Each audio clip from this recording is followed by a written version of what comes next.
Welcome to the Hawkeye Sidekick podcast. And you're very welcome back to the Hawkeye Sidekick hurling podcast with your host Mark Kennedy. I'm joined this week by Ruairi Walsh and James Mulcare. How are things, lads? Very good, Mark. Good, Mark, yeah. How about yourself? Yeah, great. I suppose this episode, ladies and gentlemen, we'll look at the All Ireland Senior Hurling Championship final. It's finally upon us. Reigning champions Limerick facing a very competitive Kilkenny side on Sunday in Croke Park.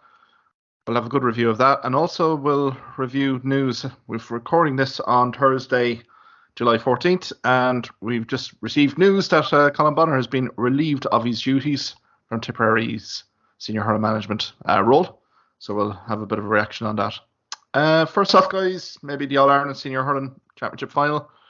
Rory, we'll come to you first. I know you were missing last week, but what are your kind of general thoughts in terms of the preview to this final? I know you've seen Kilkenny pretty up and close and personal with Clare last day out. What are your kind of initial thoughts in terms of how this game may go? Initially, looking at Munster and Leinster championships, how they went, everybody kind of thought the Munster championship was going at a higher intensity.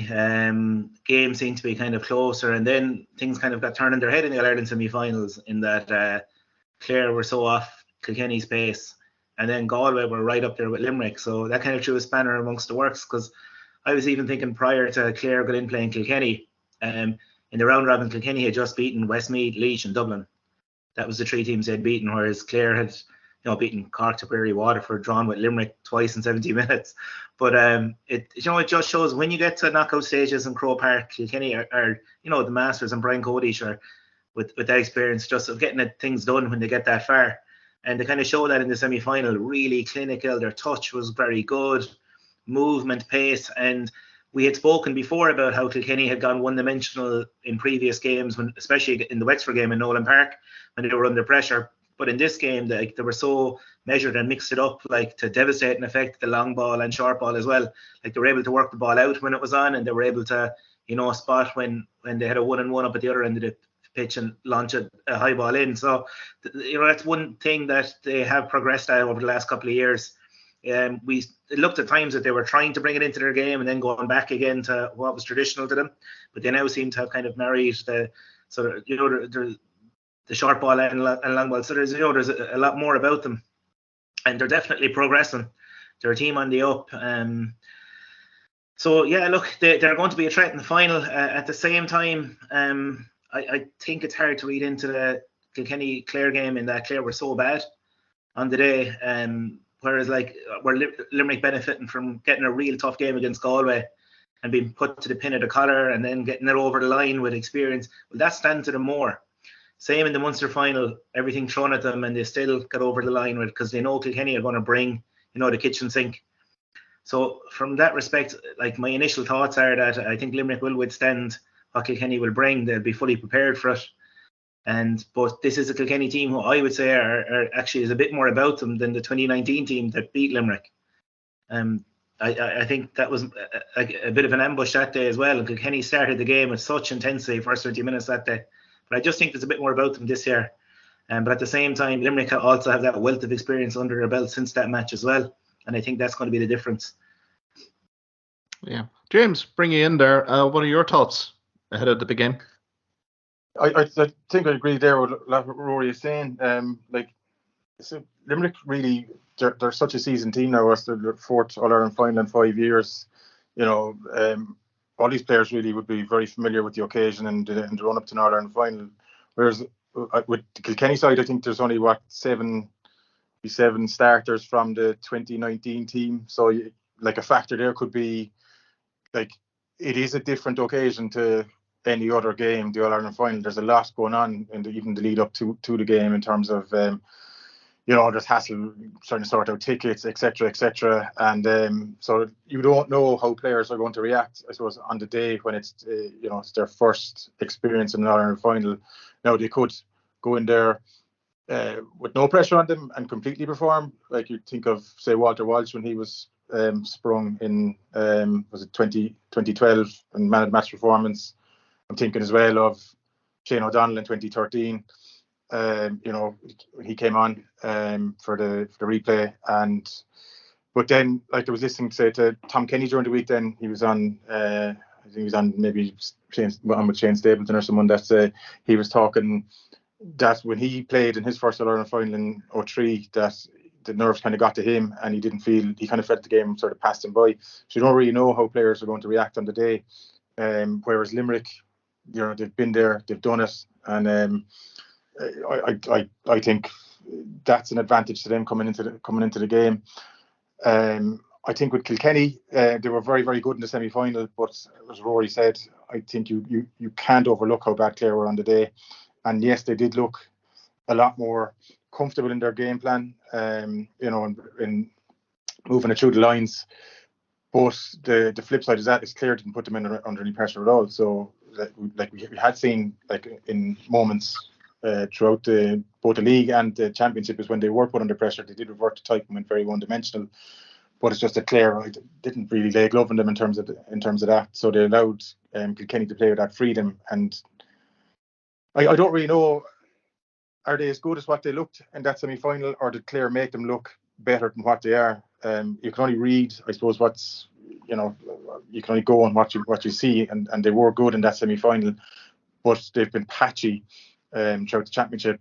And I maybe the Dublin game, I suppose they were good in that, but even the Leinster final, I thought that was a poor quality game, and I thought Galway were poor on the day. So I wouldn't even be thinking, even though they won that, like I wouldn't even be thinking that was a great Kilkenny. It was a dogged Kilkenny performance in the final. So the only really standout performance for me is that semi-final. But then I suppose that is the last game that they played. So they're coming in there. They're primed for it, but Limerick will be primed for it as well. I would think the back of Kylie's head would be 2019 will be, I would have thought, been mentioned once or twice this week when Kilkenny did catch Limerick and caught them on the hop. I think Limerick will be ready for it, and Limerick are well tested all throughout the year, really. Like particularly Munster final and the semi-final against Galway, like the kitchen sink was thrown at them, and they were under pressure. They never panicked, and so their composure really down the stretch in both games. They were able to see the game out, and I just think it's that composure really that would be kind of I think Limerick. I think it'll be very, very hard to beat in the final. I just think they're on the road too long now. They're very seasoned, and they have absolute trust in their game plan and their system. And Cody will obviously have a plan, I'd say, but I just don't see. I don't see where Kilkenny can control them off their game plan enough for Kilkenny to come through. Yeah. Rory, can I just ask you a question in terms of matchups? For Kilkenny to win this final, where do you think the key matchups are? Yeah, I just think looking at Limerick, if you're trying to exploit them, the one area might be the half back line. Now, individually, they're super hurlers, but they hold the line. They don't get dragged out of position. And we saw the joy kind of Tom Monaghan had for Galway, just roving from wing forward. Daniel Carney for Cork did it in the past against Limerick with a lot of success, just being a wing forward that's moving about the place. It has caused some problems in the past, and Kilkenny have that in Adrian Mullen. He's been popping up midfield, wing forward, moving in and out. TJ as well can go back through the field as well, and you just wonder, will Kilkenny be looking at that, get the half-hour line completely mobile, play it through the lines, try and pick them out. And we saw against Clare that they can score from distance, like their whole half-hour line. I think they got space. Now, they got too much space, granted, but like they were so accurate. So that's something that I think they might look to exploit. Like as we see with Limerick, the cornerbacks attack out, the Barry Nash in particular feeds off the wing back in front from Morrissey and flies up the pitch that way. But the half back line themselves hold steady. I know the odd time Burns might creep up the side for a long range shot, but generally, they hold their line, and that's something that might be exploited. Also, midfield is one worry for Limerick this year. Will O'Donoghue and O'Donovan haven't been the same consistent level they have been previously. I thought Ryan Taylor and Cathal Malone dominated midfield in the Munster final. And I thought as well the last day when Cathal Mannion came out kind of as a third midfielder for Galway, himself and David Burke, and I just thought Galway were winning that middle area as well, especially in the two middle quarters of the game. Now, O'Donoghue did finish strong in the last quarter, and Limerick kind of regained control around the middle of the pitch. But it's just an area as well because Cian Kenny has been, explosive for Kilkenny there. Real kind of dynamic player, and he draws frees in as well. He has that way, that kind of low centre of gravity and draws into the tackle. So a good man to win a free, which, with having TJ Reid hitting them is a factor. So I think that's maybe where Kilkenny might look for a matchup. Maybe put Mullen straight to wing forward and let him drop back to midfield, and hopefully he can get on some long range shots for them. But otherwise, like Limerick, of course, are going to be trying to exploit full back line, leaving space, and they're brilliant at doing it, leaving that space in front and hitting the boys inside. Like whether Peter Casey will start, I have a feeling he might. I have a feeling they might start Peter Casey here. And if they do, like, you've devastating players inside: Gillan, Casey, Flanagan. And it's just that quality of ball they're putting in. So I think for a Kilkenny point of view, they have to cut that off. Galway tried to do it originally and then kind of abandoned that plan, and it worked for Galway by kind of abandoning, just putting Mannion out in the centre of the pitch where he was doing more damage himself, let's say, rather than trying to do a sweeper role he wasn't accustomed to. So Kilkenny will sit the half back line and try and close off that space, and that's where the Limerick half forward line are going to have to come into it then with, Hegarty, Morrissey, Keane Lynch if he's on, Kyle Hayes, just taking those scores from distance, try and drag the Kilkenny half back line back out the pitch again. But we saw last year the gaps Limerick were able to create against Cork. I don't think Kilkenny will be as naive. They'll sit the half back line, but from a Limerick point of view, that's what they'll be looking to do. And I think Kilkenny are going to try and target kind of that stationary half back line by getting on getting their half forwards mobile and finding them. Yeah, James, get you in there as well, I suppose, from a Limerick perspective. Then what are the key matchups there for victory? Well, I think that full forward line is very, very dangerous, and I'd be interested to see what because Gillan is obviously on very good form, and it's going to be interesting to see what Kilkenny do, what plan they have for Gillan. Like obviously after his performance in the semi-final, everyone's looking at Mikey Butler. Will he target Gillan, which probably I suppose that's probably the obvious matchup what they might look at, but then Gillan is very good. If Limerick get ball in and get ball head height from him, he's very good at getting out in front of his man and catching ball in the air. And we've kind of seen Butler really this year. He's been excellent on the ground. I haven't really seen him tested in the air yet, so that's a bit of an unknown for me. If Limerick do start getting ball in there and Gillan getting it in head high for him to get out, get his hand on it and get him on ball, like that's going to be very interesting to see what happens, because he'll do damage. And I think that's the full back line and that full forward line for Limerick. That's going to be a key battle for me, and it'll be interesting to see what Cody does. Because the other thing for Limerick as well is going to be how fit is Lynch, and does Lynch start? Because for me, Limerick's best performance this year in the championship was the game against Cork, and that was the game obviously that Lynch was started and he was fit and got injured in that game. And since then they've been, I wouldn't say they've been poor, but they've been getting the job done. They've been kind of tested in every other game, and so you're coming into the final now, and he got game time the last day against Galway. It looked off didn't get into the pitch of the game. There's another 2 weeks under his belt. I know there's rumours coming out on whether he's got an ankle injury or not, but we don't know. But if he's anyway fit, that's another thing that's Kilkenny are going to have to contend with. So Lynch, you'd imagine, then would I'd imagine Kiley would start with Lynch if given the choice of bringing him in off the bench or starting him, because if you start him, there's a chance to get to the pitch of the game quicker. And if things are not going well, then you can make that switch. Whereas if you're looking at doing what they did against Galway and bringing him on, and he's not effective, then I think you go with him from the start, and you get him into the game early. And if that's the case, then that's another thing for Kenny to kind of to consider, because if Lynch is coming in, where is he coming in? Is he coming in straight in at centre forward, and then you're moving then Kyle Hayes out, or maybe Kyle Hayes and go into the full forward line, and he might get him to rove and move around, or they might leave Hayes there at centre forward and they might bring Lynch into midfield then, in which case what do Kilkenny do there then? So for Limerick really, it's I think you touched on it already, Rory. Their half back line is so crucial to them in that they're kind of the engine that drive things forward for them. So they hold their line very well. So depending on what Kilkenny, how they look to disrupt that, but that's like, because that half forward line feeds everything for them, or that half back line feeds everything for them. So that's kind of that sector there between Limerick's half back line and midfield is going to be critical area really. And that's the winning of the game. If Kilkenny are to have any joy there, that's something that they must disrupt.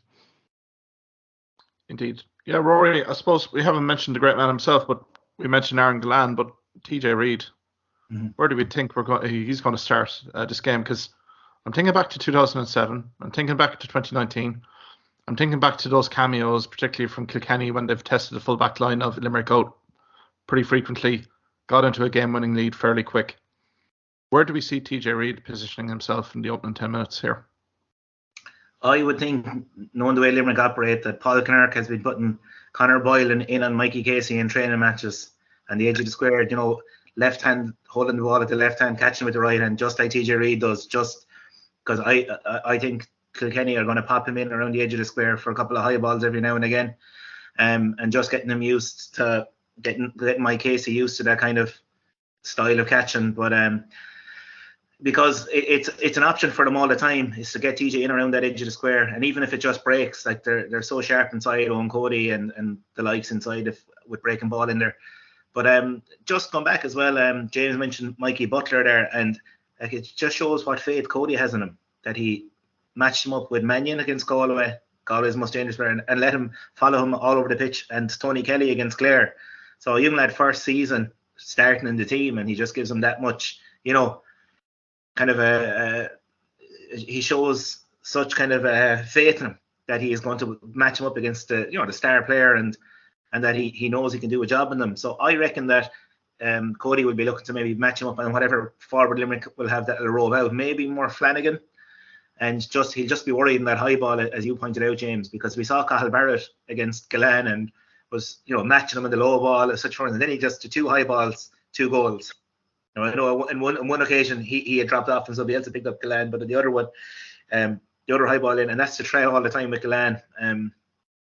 Like I was even saying when Clare were playing him, if Gillane's going to run out the field and hit the ball over his shoulder from 40 yards out over the bar, like there isn't much you can do to stop it, but you have to stop him catching the ball inside, getting the goals. And I think that's why maybe a Hugh Lawler or somebody might pick him up just for that reason. But then I think Hugh Lawler can be exploited on the low ball in front, which Gillane is good at as well. So it's hard to find the perfect back. But I'd be saying, if you're trying to cut your losses, just stop him catching the ball inside. And if he gets those miracle points, which he did 3 or 4 against Galway, fair enough. You do, yeah. No, Limerick, like, but just going back to even on TJ, like, you can't underestimate the importance of him, right? Like, and like, just even on free taking alone, like, there's been Galway. Even look back there, like with Clare and Galway against Limerick, they struggled on their free taking both days, and like, kind of critical in coming down the stretch, and like in that they had some wides that could have swung both games the other way. But you look on the other side, then is that TJ Reid, he just, like, I was reading that stat there that I think in the last 20 frees that he's taken or something, he scored 19 in a row or whatever, and the only one that he didn't score was one that was returned unknown by Hawkeye. So that's a huge, like, he is the best free taker around at the minute, and that's a huge thing to have, particularly Lyons in there as ref, and he's probably going to be under pressure in terms of what happened earlier in the year, and I think just free taking could be an area where that he's just deadly on the frees, and so Limerick will have to be very careful in terms of the discipline. You can't be fouling anywhere because he just doesn't miss. But I'd agree with your point, Rory, is that they will be probably looking. That's what I imagine. What they will do is they'll look to shove him in into the full forward line, and because Galway did get some joy, that's how the goal came about the last day, and I imagine Cody be looking at that. The other option, I suppose, for Kilkenny as well is Walter Walsh. That's he's another guy he came on the last day. caught some ferocious ball, set up Mullen for a few scores as well. So he'll be another guy that I'd imagine will be coming into contention. Didn't start the last day, but did his cause no harm at all with his performance. So that'd be it'd be like Kilkenny have that. They have that ability to, they're obviously implementing that new game plan, but they can still go direct when they need to, and that's what I imagine that they'll be looking to do early is to test Limerick back there on that full back line. Yeah, but going back with TJ as well, he's getting stronger as the years gone on. I remember the first game up in Galway, he was taken off, and it just shows Cody knowing his players like that. Another guy would be saying, I'm TJ Reid, how dare he, and start sulking, but he's gotten the best out of him since. And we were kind of questioning maybe early in the championship. I know I definitely was kind of saying, is TJ really just a free taker now? But like, by God, is he showing more than that? His conditioning is phenomenal, really. For like I know like he's got his own gym or whatever, but just for that age, he's as fit as they come, and he's some advert for his own gym, isn't he? The conditioning he's like he is like. But as well as you said, free taking, he's the best free taker in the country. And you're right, like Clare struggled in the last two games on frees, Galway did as well, and like it's a huge factor in a game where I don't think Colm Lyons is going to do what happened in the Munster final. I think he's going to he's not going to try and let things get too wild, because he saw that was the last game that Dean got was the Munster final, because everyone was delighted with how he refereed except Croke Park apparently.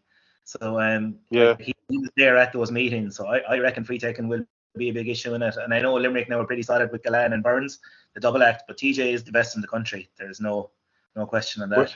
Because it's just that it's Limerick have been put to pin under collar in the Munster final and in the semi final, right? And there was it was their kind of composure saw them through in the end.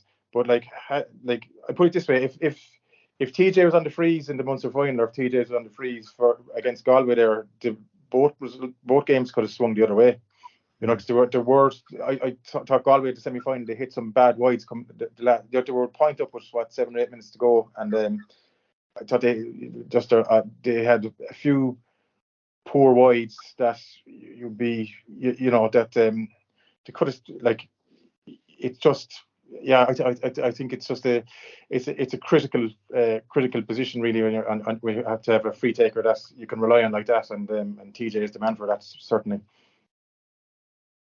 Yeah, certainly. Just kind of going dark horses for this game, guys. We've talked about TJ Reid, we talked about Glan, Burns, Hannon, guys like that. Is there anyone here that we think starting that could be the bolter here? The guy that really is maybe below the radar a little bit in terms of the pre-game notes, that may provide a career-defining performance or even a season-defining performance for either Limerick or Kilkenny this weekend. I'll maybe start with you, James. Well, someone that is apparently going very well for Kilkenny in training, from what I'm hearing, and that he hasn't really featured at all, and is a seasoned campaigner and might be looking to right the wrongs of 2019 is Richie Hogan. By all accounts, he's flying it in training, and he could be someone that Cody looks for, and he might spring him on. If he's going as well as what the reports are saying in Kilkenny. I heard Paul Murphy was on podcast there during the week, and he was confirmed backing that up, saying that the reports are that he's absolutely flying it and raring to go. So he could be an option that Cody looks at. It's difficult to know Cody. He's kind of he's done it before in the past. Obviously Walter Walsh in 2012 was the big example. But then they've got you're looking there, even Blanchfield was excellent during the league, right? And he hasn't got a look in since. He's sitting there on the bench as well. He could be another option that they look at. They like to James Maher as well. So they do have the Limerick benches maybe have been kind of lauded a bit more than the Kilkenny, but Kilkenny also do have options on the bench as well that they could, that 15 that started the last day against Clare may not be the 15 that lines out. So that's going to be interesting to see what Cody does. But On the Limerick side, for me, the critical point will be, I think Lynch is the defining, selection for me in terms of what Kylie's looking to do. I'm not sure whether he'll start with Casey or not. But Lynch for me is the one that I'd be, most interested in terms of the impact that this could have on the game. Yeah, Rory. Yeah, I suppose from a Limerick point of view, then I'd be thinking if Peter Casey starts, he could be that guy, that no one has been speaking about. And you think about it last year, before he injured his knee in the final, he was odds on to be a man of the match that day. He had 5 points scored from play in the first half and 2 or 3 absolutely glorious scores. And I just think that maybe the last, I don't know if Graham Mulcare did enough to hold on to the jersey inside. And Kylie won't be looking to bust up the system too much. I think he's going to go against Kilkenny. He'll want to go with his strongest team starting. And I think, a fully fit Peter Casey, and he's got, as we pointed earlier, another 2 weeks training under his belt. Just his sharpness inside there, especially, in a game like this where it's going to be quality of ball inside, you want your sharpshooters on the inside. Like Graham Mulcare does an amount of work, and maybe coming off the bench might be a good finisher for them when work rate might be slightly dropping to bring Graham in from that stage. I just think from the start, maybe you're looking for scores, and Casey will offer you more scores. And then the other one, and I know you might say I'm copping out saying this, but Gearóid Hegarty, let's say, hasn't really set the championship alight this year. He's been good, but kind of based on what we expectations for him going into the championship, hasn't been maybe at the level he was at last year. But I think with Kilkenny's half back line being forced to sit a bit deeper now and protect their full back line, with Gillan and Co inside, I think Hegarty will get that bit more space than he's had in any game so far. And this could be the one where, his biggest game of the year could be Sunday. He's been good, Joe Rory. I think he has been good, but bar all right, the semi-final, all right, maybe their half forward line wasn't as effective, but I think he has generally stepped up to the mark this year, but he has, he got that goal against Clare, an unbelievable goal, but just last year he was completely dominating games, and I suppose maybe we're expecting too much of him in a one way, that we're expecting to do it in every game. And I just think Kilkenny will be keeping a close eye on what's behind them, and it might afford him a bit more space so far. And he could, if I put a sneaky bet on man of the match, I think Gearóid Hegarty could be that bet. But then if Lynch does start, do you see straight in at half forward and Mulcare, when Hayes goes in full forward and in the full forward line and Mulcare drops out? Would that be the kind of switch you'd be thinking? Yeah, that's a hard one. That's a hard one to say. Then maybe Kyle Hayes goes in as your roving full forward then and leaves Flanagan plays that bit deeper inside with Gillan. It just depends what he does there. If he starts Casey, will Lynch just pop in straight midfield for O'Donovan or somebody like that? You don't know. Maybe again they might keep Lynch for that, sub coming in and lifting the crowd and everything. Because I know he didn't have the greatest game when he came on against Galway, but it did coincide with Limerick kind of finishing strong as well. I know David Reilly was the main man off the bench the last day for Limerick, but the whole kind of mood of the crowd did change at that moment as well. So it is handy having a marquee player like that to come in. I suppose there's a lot of scenarios over team selection. And based on that, whether Casey starts, whether Lynch starts. But I just think Hegarty could be that bolter from Limerick point of view.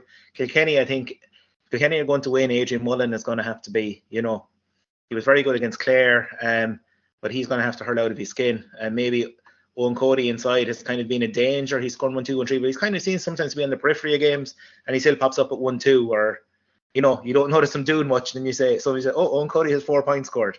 So that's probably all credit to him as well. But for Kilkenny to beat Limerick, you're probably looking at him having to get goals inside there. They're the two main men. They're probably Kilkenny's two most consistent forwards, along with TJ. Because the other boys, we've spoken about this before, there's a bit of a merry-go-round between the rest of Kilkenny forwards as to who starts. But they're the 3 guys that'll always be there. So it's probably Adrian Mullen from Kilkenny's point of view, and I think Gearóid Hegarty will be my sneaky man of the match bet. Yeah, I suppose if you combine Adrian Mullen, TJ Reid and Owen Cody, it contributes about 48% of Kilkenny's total scores this year.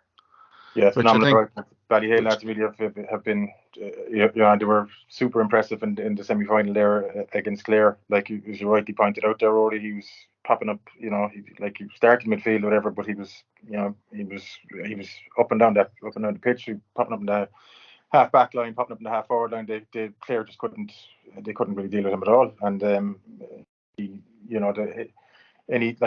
Walsh caught a couple of balls, TJ caught a couple of balls, and he was just there off the shoulder to pop it, and they got some good scores from it. So he will be, he'll be. They do need.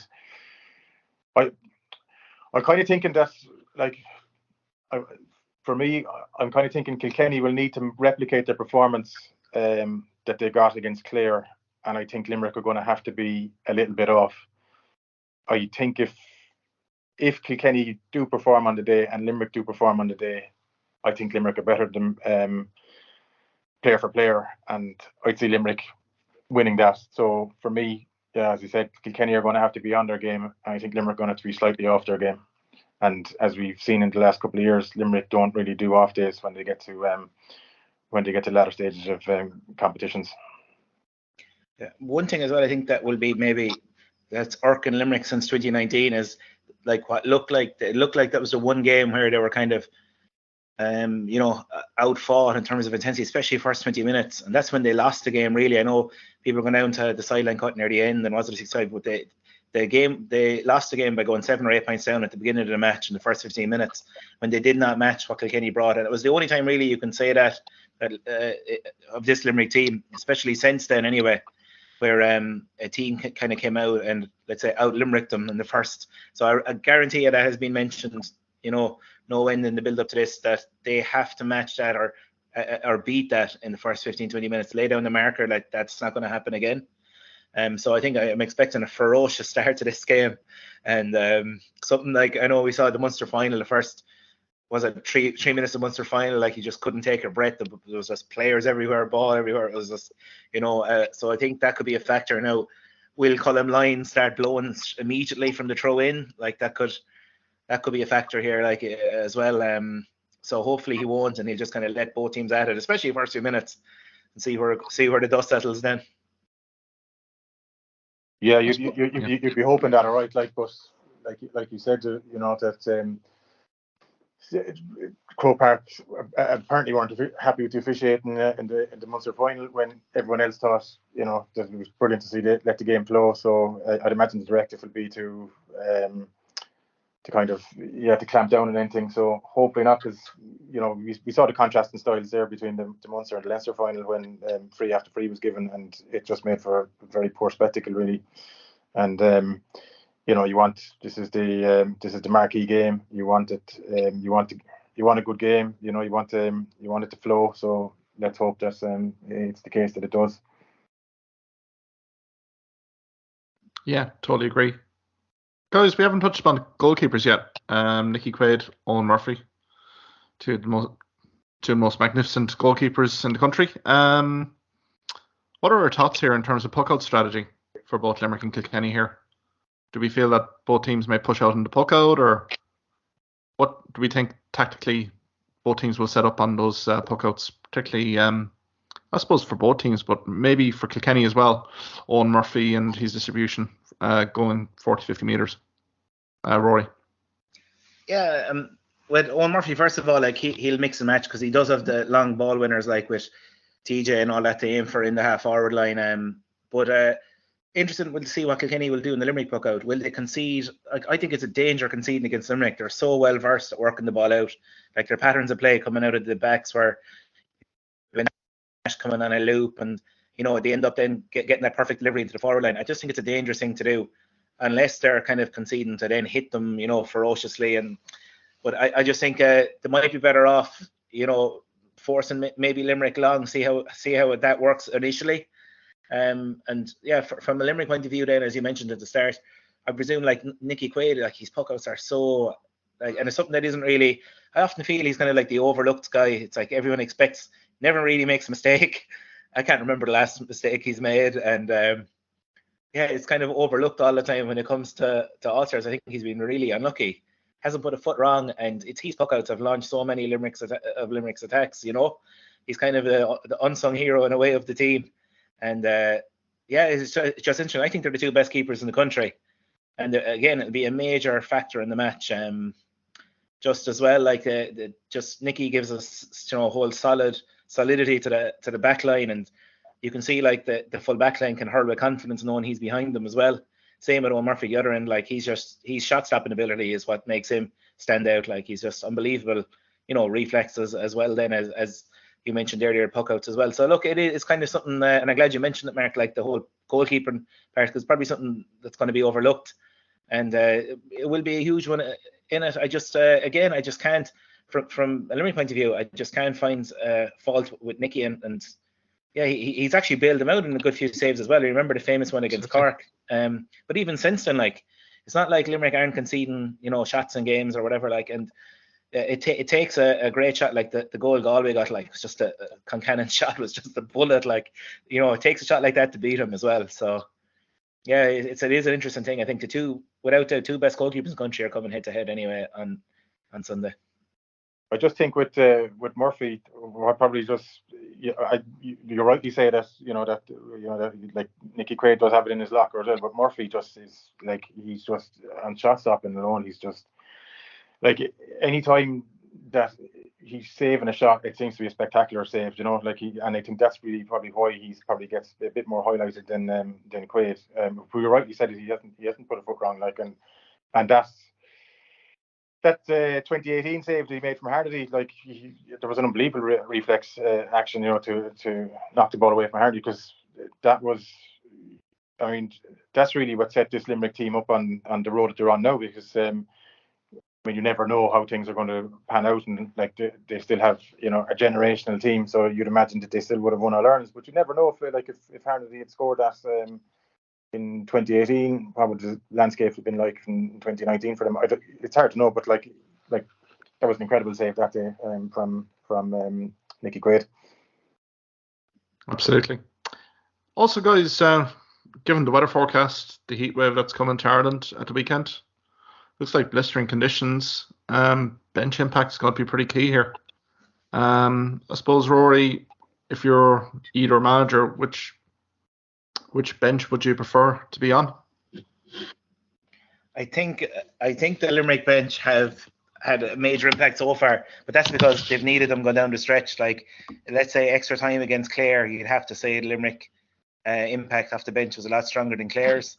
And also against Galway, like I think that was probably the defining moment against Galway, was the 4 or 5 players Limerick brought on. I know we said Cian Lynch was relatively quiet coming in. Casey didn't get much ball inside, but David Reedy that day was the one who stood up and made all the difference. And they kind of just have that that they have, especially at the forward end of the pitch, that they have those options, like, and it was interesting enough against Galway, like 4 of the 6 starting forwards were substituted, which isn't something you often see with Limerick. But as you mentioned, all you need is 2 or 3 of the guys coming in to fire, and they always seem to do. So yeah, again, it depends what team Cody goes with then from the Kilkenny point of view, because he does have the likes of Walter there to come in, and as James pointed out, Richie Hogan there, he was named against Clare as well, and I just wonder, was he a plan B against Clare if things weren't going well? Like, Richie Hogan comes in and does some bit of magic, and but interesting to hear that he is apparently going well, and just gives another headache, well, a good headache for Cody when it comes to team selection. But and he's the guy as well that, if the game is tight and 9-10 minutes left and Richie Hogan comes on, there is that X factor about him. So there is always a goal in him. Even remember that the goal he got against Galway in the Leinster final, or just that little flick that somebody else, like, it just came instinctively to him. Yeah, he's got the experience as well. He's been there before. I wonder that as well. Yeah, like, what was he? You're never going to get inside Cody's head. Like, but what did Cody? Would he have been looking at bringing him on if the game was tight, and then the fact that the game wasn't tight, that I think so, yeah. Like, hold him in reserve, and knowing that, like, as I said, he's going well in training by all accounts, so he'd be a great option. All right, like, you're not bringing in someone that's untested there. You've good firepower off the bench there with him.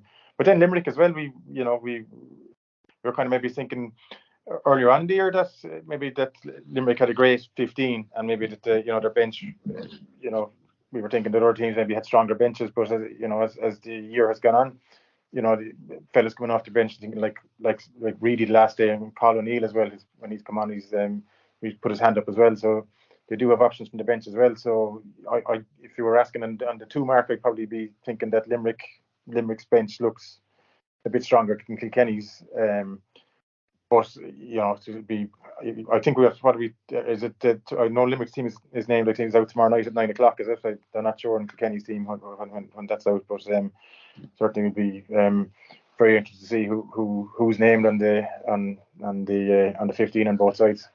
And even in the backs there, in the Munster final, when I think it was Casey went off injured, and you're kind of thinking, oh, Duggan, because Duggan hadn't really gotten much off Casey. You're thinking, oh, now Richie English was coming in, and you say he might. But Richie English was very solid for them. So, they have that player nearly in every line. So, look, I suppose then the only line you're kind of wondering about maybe half back line, but they can always pop Kyle Hayes back there. As we saw in the 2019 semi-final, he went back there when Hannon had to go off injured early in the game. So, there is options there. And, again, it depends, again, whether Casey or Lynch will start. I think one of them will definitely start. And I think it'd be more likely to be Casey would be the one to start, and then Lynch to come in. But again, that all depends. We don't know what training is like. Nobody knows. No, we don't. Yeah. I say they've nearly put a roof over both counties, a tented roof over stadiums, because there's no word getting out at all. Really. So just all these rumours about injuries and stuff, which always come out the week of All Ireland. I'm sure Kilkenny are probably hearing them down the other end of the country about such and such pick up a knock and this and that, because they're flying around Limerick at the moment. But that's the thing, is that it's the only show in town this week, so you're going to be getting everyone's just consumed by stories, so I think particularly now in the age that we're in with social media, that it's pretty easy to start a rumor, where they can be flying out in these WhatsApp groups or whatever, and all of a sudden then nearly spreads like wildfire. But the weather could be is going to be a factor, I'd say, because you're looking at the temperatures there. The temperatures are going to be approaching 30 degrees from Sunday and Monday. So if it's 30 degrees on Sunday, that's a serious heat to be dealing with, and you can have all your strength and conditioning and your fitness training done for but players wouldn't be used to that, to operating at that level at that heat. That could be a factor too. I mean, it'd be very difficult to keep the intensity going for 70 minutes or possibly longer if the weather forecast does hold up and we're looking at the temperatures hitting 28, 29, 30 degrees. Do we see water breaks happening here, guys? No, I don't think you can, unless there is 30 degrees and it's announced. It would have to be announced, I think, beforehand, though, wouldn't it, Mark? I don't think they can just. Yeah. I don't think so. Yeah. Yeah, I'd say that they will keep the tactics boards away from the pitches. If it'll be water into the players more so than the players coming off the pitch. But I'm sure there'll still be plenty of messages getting in and out. But I was just thinking, the last big game played in this kind of intense heat forecast was the Munster final last year. And we saw that, how Tip didn't really handle, I thought, the conditions in terms of substitutes. Left it go too long with kind of some of the more senior players were out on their feet before they substituted them, rather than, getting the fresh legs in before a player is, I just thought that, I know they started the game so well, Tipperary down in Páirc Uí Chaoimh last year. It was a blistering day. I could barely breathe below heat. I was just mesmerised by, the players and the whole lot, because as you said, you can do all the strength and condition, but how do you prepare for a heat you're not used to? But that day I thought Limerick finished strong in the game. I suppose when you have momentum going with you, it makes up for the conditions. But yeah, it is something that has to be a factor as well. Players are going to get tired quicker. They're going to get sapped of energy, dehydrated quicker, no matter what work you do. So it is a factor that management and they're really going to have to be in touch with the S&C team and the guys going in and out of the pitch, the water boys and everything like that, to get the messages back. Because what you don't want is a player cramping in a important play of the game. So it's something something that's going to have to be factored in and has to be handled properly, and maybe handled better than Liam Sheedy did down in Páirc Uí Chaoimh last year. Do you think the 3 in a row? Do you think that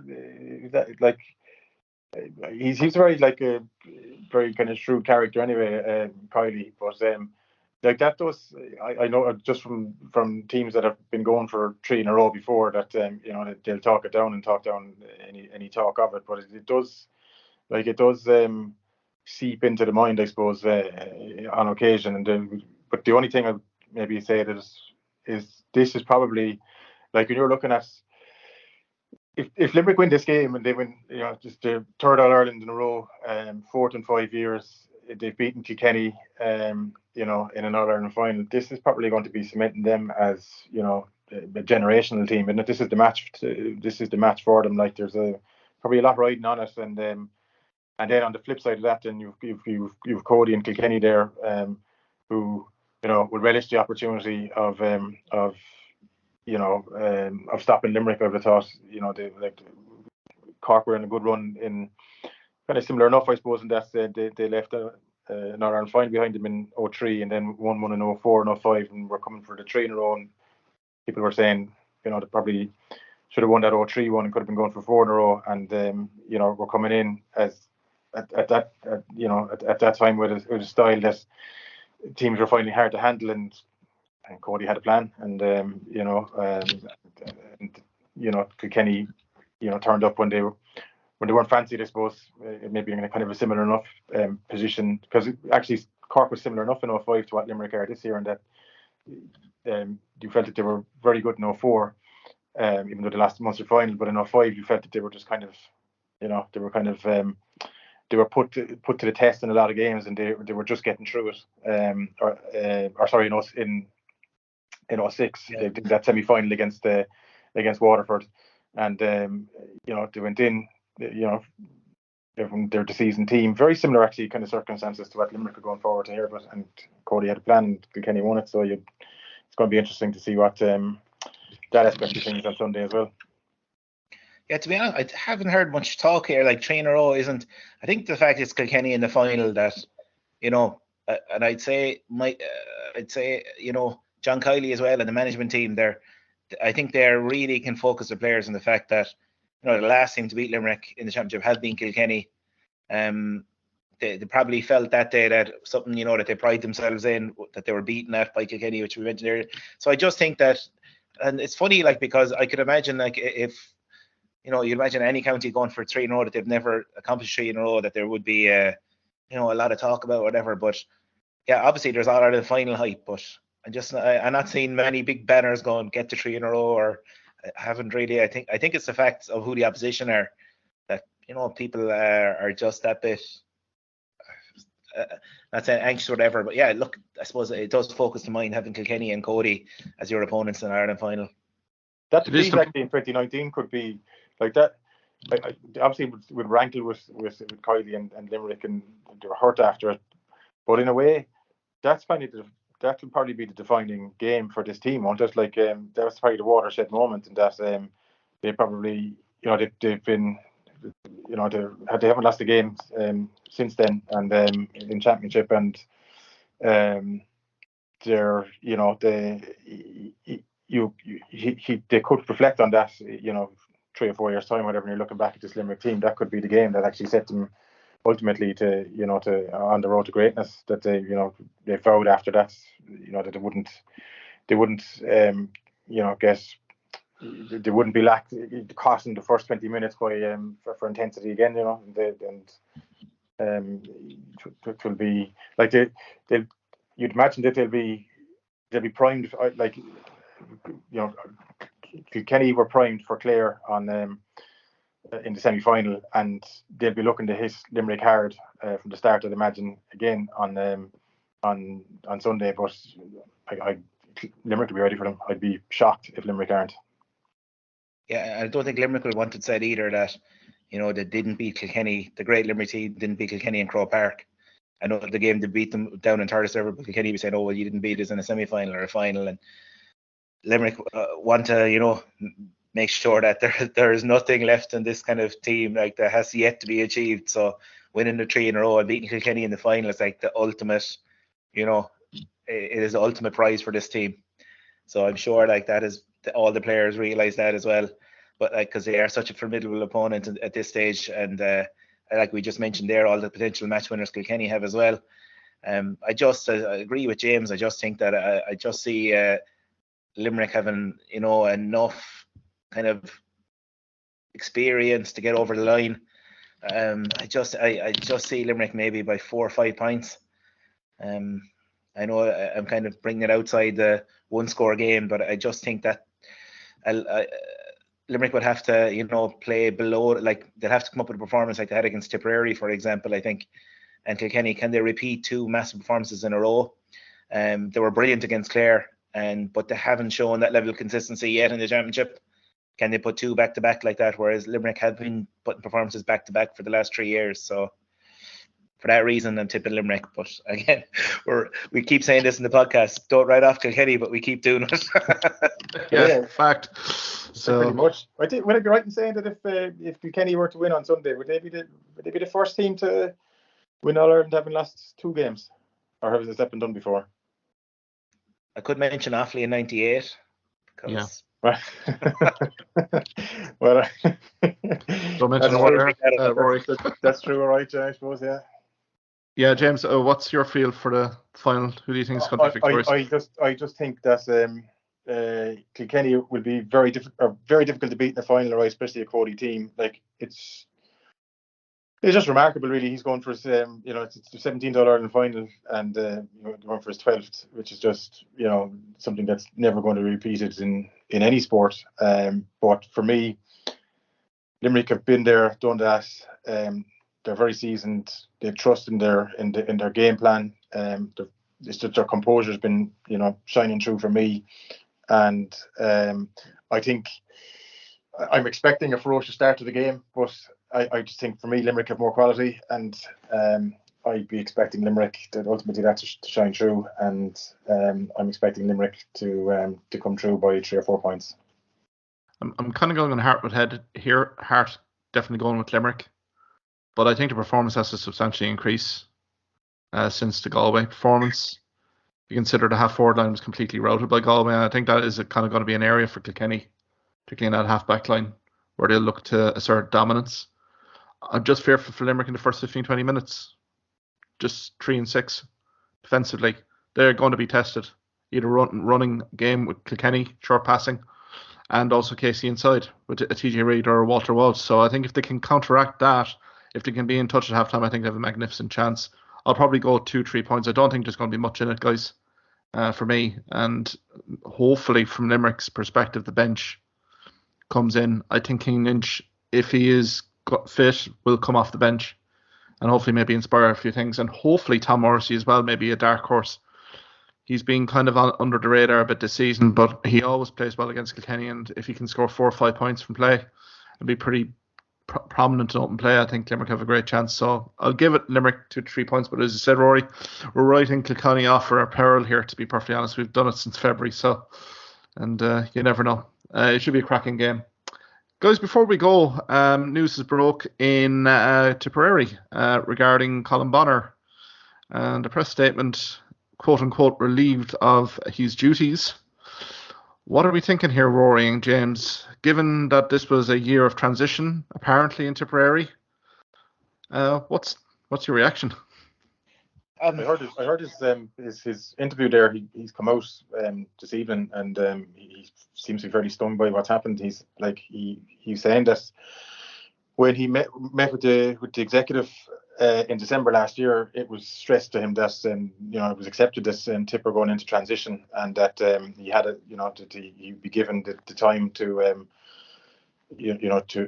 to get the young players introduced to working through that transition. But I think he's been very harshly treated. To be honest with you, I think that he's inherited a lot of problems which were brought on from the previous regime, which weren't of his making, and that I think that younger players could have been introduced earlier. They weren't, and he was then hit with some very experienced senior players then retiring or being out injured this year, and I think he had a very poor hand that he was dealt with.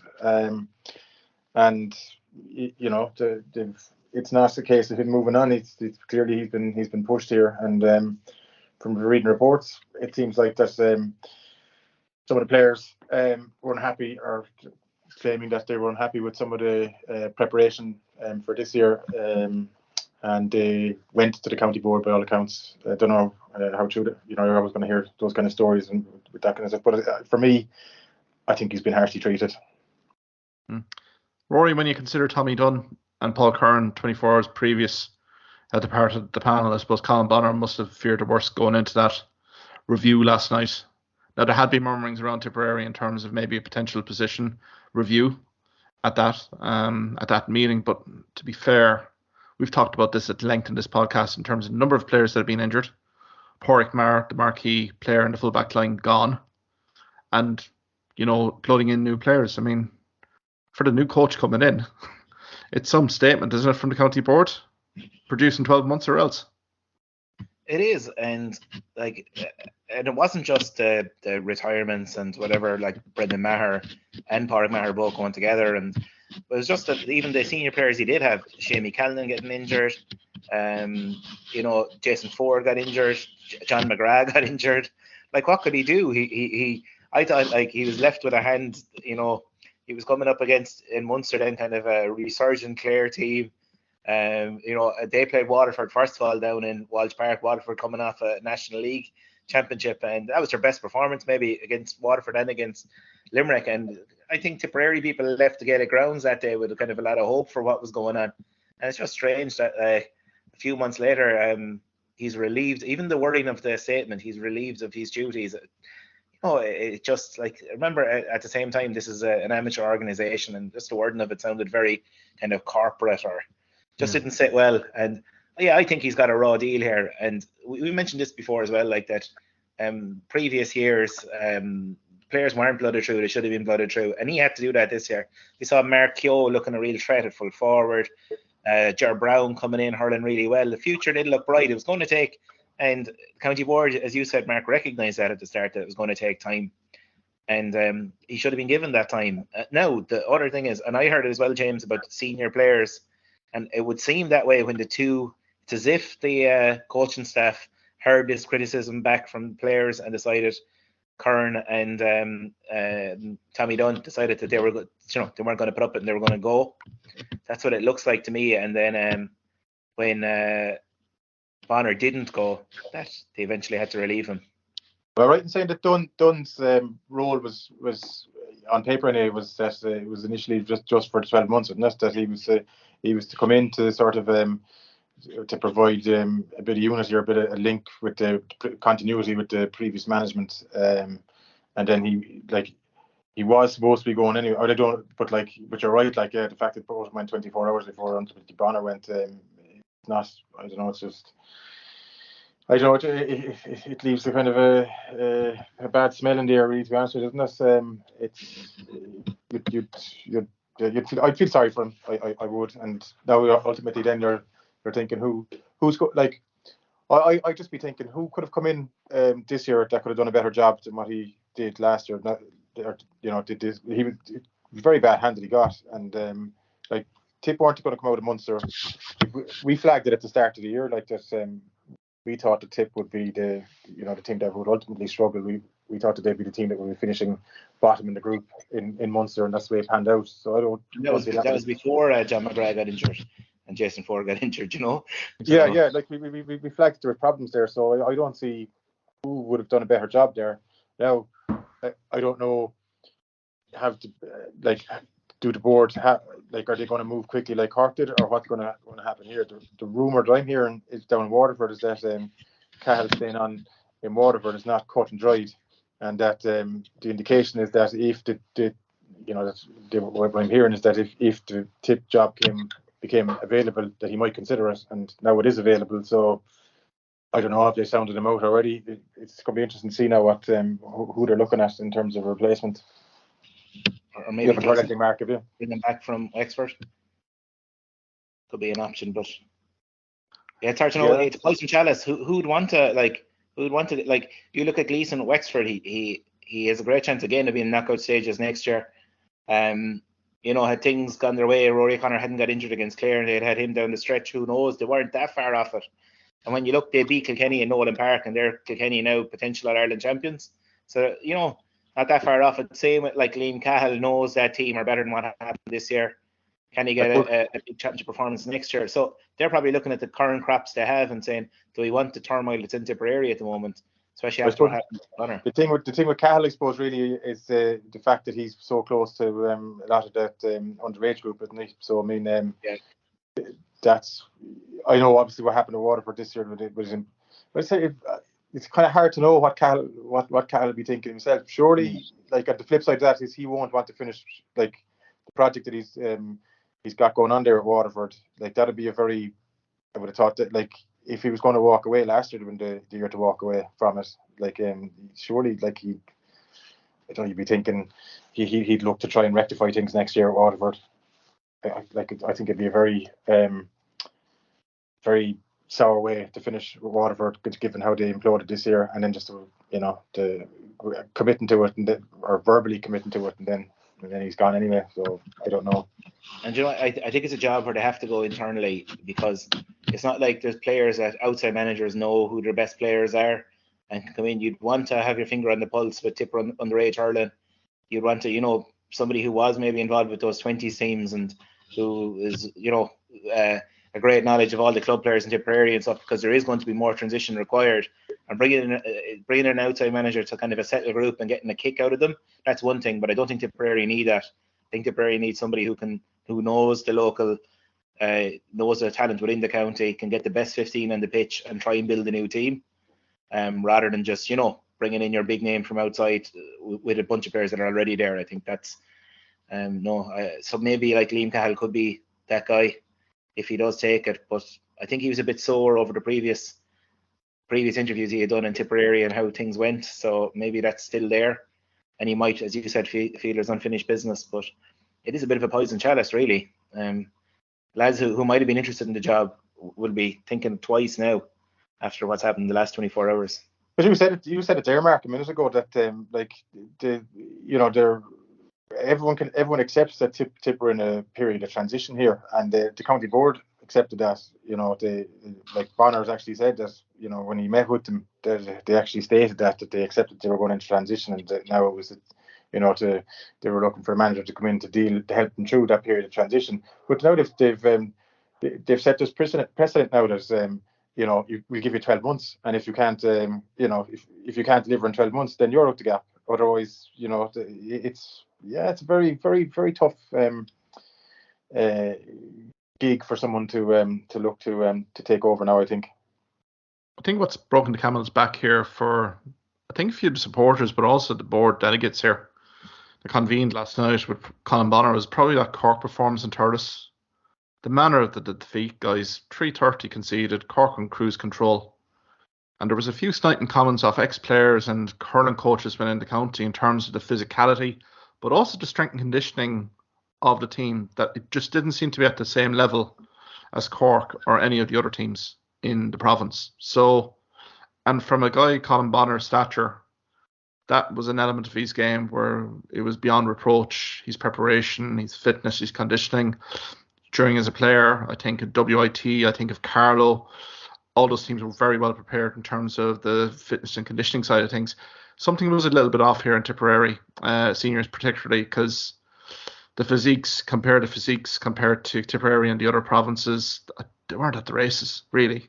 And I think from a Colm Bonnar's perspective, it was really evaluating players, and next year really kind of setting in motion the real kind of genuine strength conditioning advances that were required. I mean, from a championship perspective, divisional championships have been run off, so 4 or 5 championship games already have been played. So from a talent pool scouting network perspective, what happens there in terms of guys who have impressed in North, South, Mid, West, Tipperary championships? Has that form been lost here? So I think from that perspective, the timing, maybe Tipper looking for a quick appointment here so that they can get that manager in and see the actual county championship games. But I think it's a long, long road back for Tipperary here. I don't think one manager and the backroom staff is really going to kind of do wonders here. I mean, even the strength and conditioning, that takes years to evolve. So I think from that perspective, candidates-wise, I don't see too many from within the county. Like James Woodlock, I think, is committed to the minors again next year. And then you have Brendan Cummins in the under-20s, who I think is quite happy with the under-20s. But will he be getting the call-up? And then obviously you have Liam Cahill, who was he is committed to Darragh Canada and Tina G that he's Wexford or Waterford manager. But now we're hearing kind of 50-50 kind of thoughts here in terms of whether he will be or not. So, yeah, I think it's an awful lot of food for thought, but I think the manner of the statement, I think, Rory, as you've alluded to, it was very clinically put, relieved of his duties. Like, I mean, Colm Bonnar is an absolute hurling man through and through. And for a statement like that to be made about him, I think was an absolute disgrace. And I think I think Tipperary County Board have to kind of take some of the flack here. Maybe they may have felt that the decision was wrong, but they have to come out here as well and admit that they've been wrong here a little bit, if that is the case. But I think it's very harsh on Colm Bonnar, given his remit. Yeah, so I think we might leave it there, guys. Rory and James, thanks very much. Kieran's on honeymoon in lovely Croatia, so hope you can watch an All Ireland senior hurling final there from one of the islands there. But many thanks, guys, for the contributions tonight, and maybe we can just review a wrap-up of the inter-county season next week. Cheers, Mark. Cheers, Mark. Thank you for listening to this podcast episode. If you liked what you heard in this podcast, why not subscribe to the Hawkeye Sidekick podcast on either Amazon, Spotify, YouTube or Twitter platforms. You can also follow me at Hawkeye Sidekick on Facebook and Twitter for the latest sporting opinions, articles and reports.